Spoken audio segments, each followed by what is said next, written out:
You've just seen some pictures of Macintosh. Now I'd like to show you Macintosh in person. This is Saturn V, a rocket that took humans to the moon, and it had a guidance computer with only 14 kilobytes of RAM. Really, 14 kilobytes of RAM. NASA's billion-dollar rocket that took humans to the moon for the first time had a 14 kilobytes of RAM.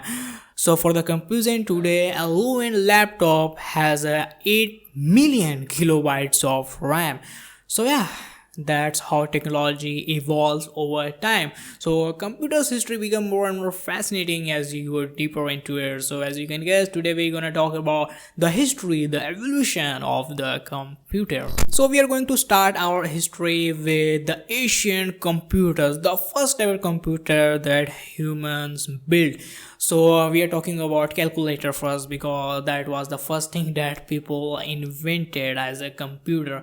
So the oldest example of calculators were counting rods and abacus. So most of you familiar with abacus, but not most people are familiar with the counting rods. So what it is?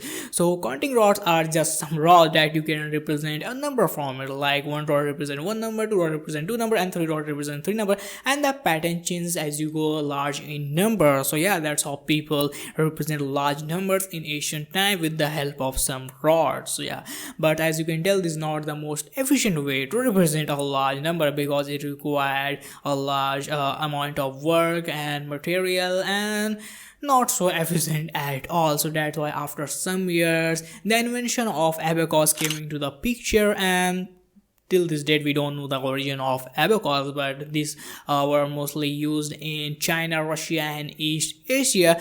So people are very happy with abacus for a long time because you can represent a very large number in just a small box. So yeah, that's the story of abacus, and this was the story of ancient calculators. But ancient calculators were boring and not so much interesting. So we are going to talk about ancient analog computers. So this is the main game, this is the main history of ancient calculators, because we had many scientists, we had many inventions that changed the world. We have many doing scientists that invented various type of great analog computers. So and the ancient analog computers are mainly based for astronomy. They are purposely built for astronomy, like predicting the astronomical positions and lives decades in advance. So yeah, so the main examples of ancient analog astronomical computers were astrolabe and Antikythera mechanism. So most of you are, I think, familiar with Antikythera mechanism, the oldest computer that we have right now. So as I said, we have not one or two but many scientists that invented various type of great analog computer in ancient times. So you can see many of their invention on your screen. Many of the great scientists that invented various type of analog computers. So overall, this is the history of ancient computer, ancient analog computer. And now we're going to take a look at first mechanical computers, or more correctly, first mechanical calculator. So like it happened before, the ancient first computers were calculators, and now the first mechanical computers were also calculator. So human just loves calculator so much, I don't know why. So in 1643, a French inventor called Blaise Pascal got interested in calculator, and he started putting some pioneer work to build a mechanical computer. And after 3 years and 50 prototypes, he finally invented the mechanical calculator. And after that, he built 20 of those machines called Pascal's calculator, and 9 of them survived, so you could see them in European museums. So Blaise Pascal's calculator were made for commercial use. So that's why around 1820, a French inventor and entrepreneur named Thomas Xavier Charles de Colmar created world's first successful mass-produced mechanical calculator that could perform addition and subtraction, and with a moving curve, the operator could perform multiplication and division with a process of long multiplication and long division. So here's a fun fact of calculator. calculator. The word calculator that we all know is just an electronic device that could perform various type of tasks like counting large numbers, multiplying large numbers to perform various type of games, and we all know the definition of a computer. But back then the computer word basically mean a job title that assigned to primarily to women who could use those computer to perform mathematical tasks. So yeah, that's what pretty interesting. So most of the computer at the time were desktop calculators. So basically desktop calculator means directly big, large, heavy calculators. So look at this modern calculator which is very slim. So most of the computer back then were heavy and large. So that's why in 1948 an Australian inventor called Kurt Hanstag invented a compact calculator. Yeah, this was a compact calculator, not as compact as a modern calculator, but back then this was the high-tech technology. So this was the overall history of early mechanical calculators that ended in 1961 because fully electronic calculator were in the market. The first fully electric calculator was the British Bell Punch ANITA calculator.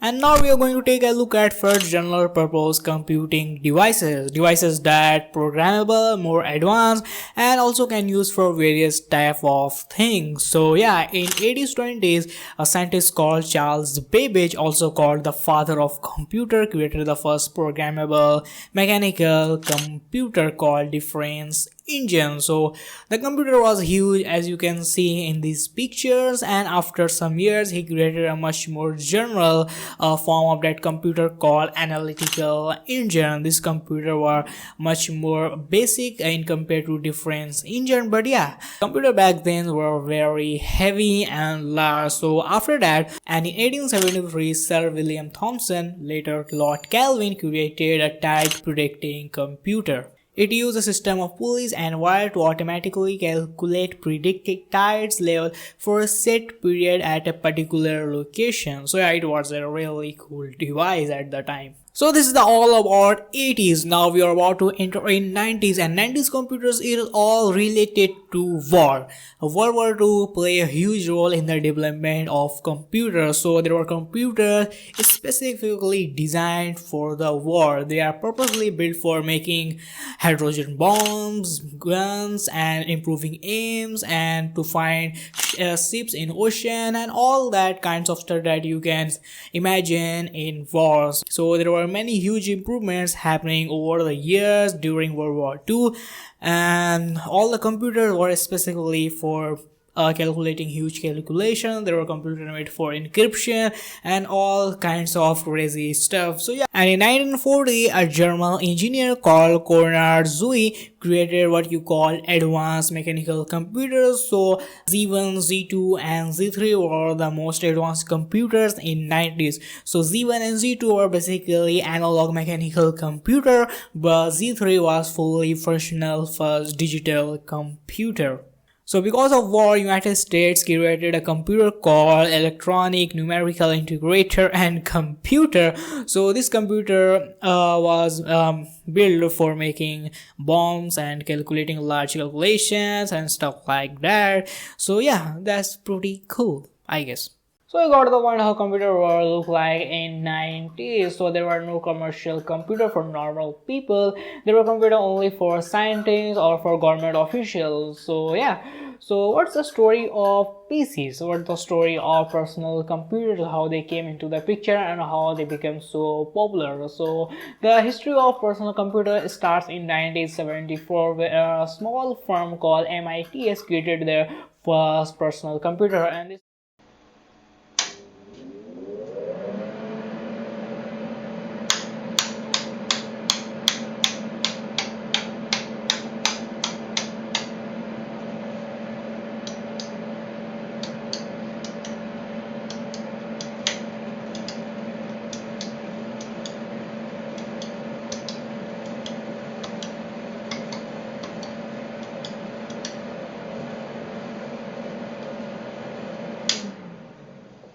this computer was the world's first personal computer, the Altair.